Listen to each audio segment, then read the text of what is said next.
It's good to see you sleep so peacefully, Your Majesty. Even my presence is not enough to rouse you.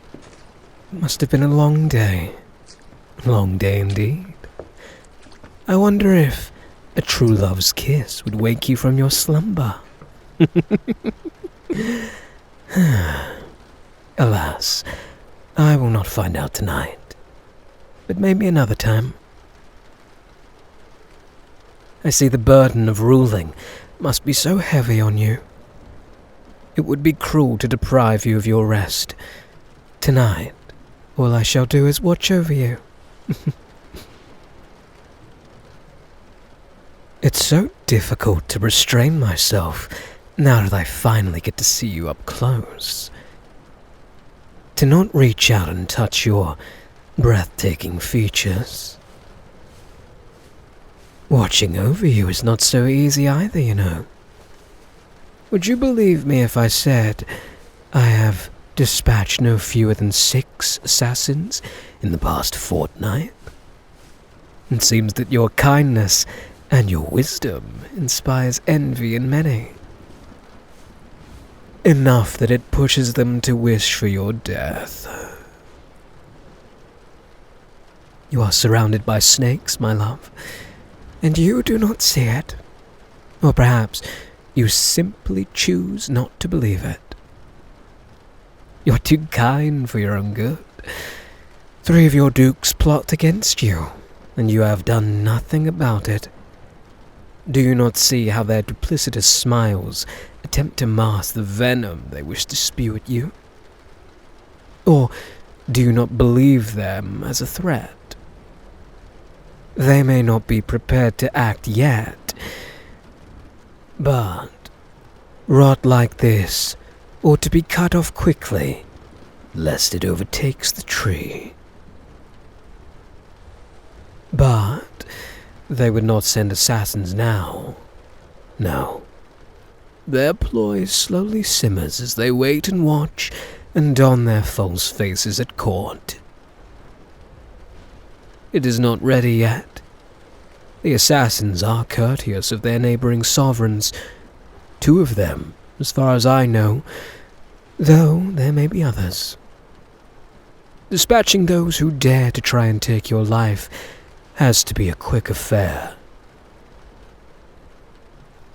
I have only managed to question 2 of them, and both have been sent by a king reigning in a kingdom to the north.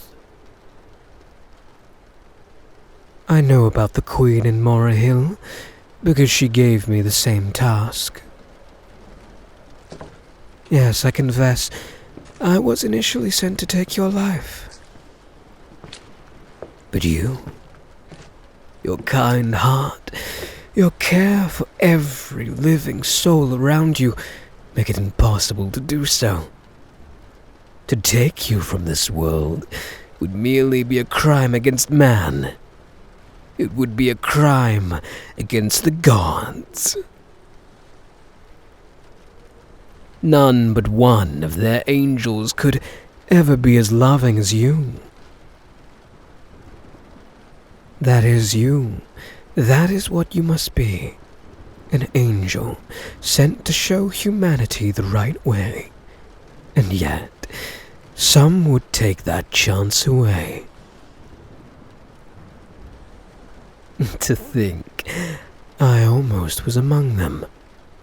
Had I chosen the plan that I did, I might never have got to see who you truly are. How lucky that I did not know your castle as well as I do now. How lucky that I did not know the secret spots I have since found.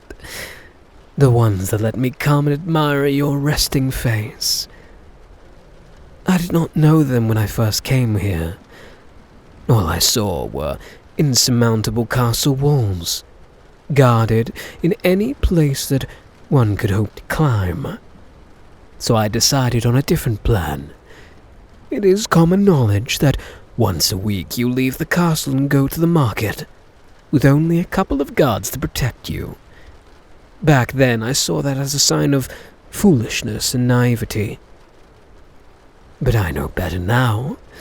In your wisdom, You never forget that you serve your subjects as much as they serve you. When you go to the market, you see the common people far better than when they come to your court to beseech you for aid or judgment. But back then, well, I saw it as an opportunity instead.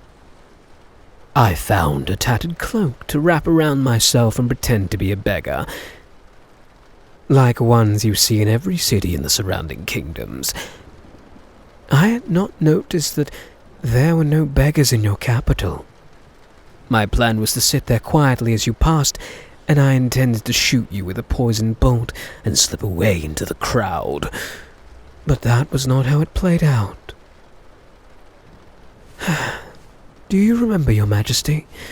I do not know for how long it has been since you had done the same for another poor lost soul. How I hope that you remember. To be in your thoughts and memories, well, one can dream. No, I do not know if you do the same every month or once every decade. What I do know is that instead of passing by me, as I expected you to, you looked right at me. I almost thought that you could make out a silhouette of a small crossbow under my cloak, but no. You came to me and asked me why I was begging, whether I needed help. I remember I could not stop staring at you, could not believe that you would ask of that. So, you smiled and asked me if I had a place to stay the night. In my shock, I could not speak. I shook my head. You called your guards over and asked them to fetch a loaf of bread and some fresh cheese. With the same kind smile, you held your hand out to me like an angel come for my soul. I was entranced. Your smile, your eyes, your kindness and concern. I have not seen concern like that from anyone else in my life. No, you alone are my angel. I took your hand, already willing to follow you anywhere, with half a mind to hand you my soul in that very moment, but you just helped me get on my feet. You talked to me while the guard was gone. You asked me whether I had arrived in the city recently. I still could not speak, so I just nodded. You explained that any religious house in your kingdom would take in those in need of food and shelter, no matter who they are. That there are places to help those who are needing of a healer or a rebalance of humors. That you did not wish to see anyone under your rule go without any help they needed. When your guard came back, I could smell the fresh bread in the cloth you held. The bread, it wasn't the regular bean or barley bread, nor was it a rich rye loaf that I would buy after a profitable contract. No, it was the white and soft kind that nobility eats. I had only ever seen it on tables of those I would kill. And here you were, giving me a full loaf of this delicacy, and more, you asked the guard to escort me to the nearest prayer house, while you went around the market with only one guard by your side. Your guard was courteous and polite. When I asked whether you would often act like this, he simply answered that you were always like this. I can see now that he spoke true. I questioned him no further, just followed him. Of course, I did not stay at the prayer house. I had a room in a nearby tavern, but I needed to see with my own eyes proof of your kindness and mercy. And I did. The house only had a few occupants, all of them looking far better off than the poor, at least the poor I've seen in other kingdoms. Those who were able were working in a garden with one of the priests and were all well cared for. In the next few days, I could not make up my mind. I followed you in shadow, to see if your kindness could be a front for something else. I think I could not admit to myself just how drawn to you I was. It was too difficult then, to admit that anyone could be so perfect. And as I watched you day by day, I only saw kindness, mercy, wisdom and love. You are perfect. Your Majesty. You are perfect, my love. I know I am quite far from an angel. I know I do not deserve to have you guide my soul into the heavens, but I shall guard the angel heaven sent me. I shall keep guarding you, and maybe one day, I will be worthy of another smile from you. I do not dare hope that you'll have me by your side.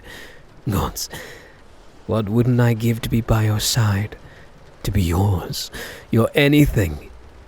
I would be your dagger in the dark, striking your enemies down before they could make a single move against you. I could be your sword and shield, your knight and protector, your advisor, your loyal follower, your personal servant, your guard dog, your bed warmer, your lover, if you let me be so greedy. My greed for you is endless even now, but I shall content myself with this for a long time, being your shadow, protecting you and admiring you as I guard your rest. I see the sun is beginning to rise, and the rain is ceasing. I am afraid I have to bid you farewell for now, my love. I do not wish for your servants to discover my presence. I shall miss you every moment we are apart. For you shall be the sole occupant of my thoughts. Until we meet again, Your Majesty. Until we meet again.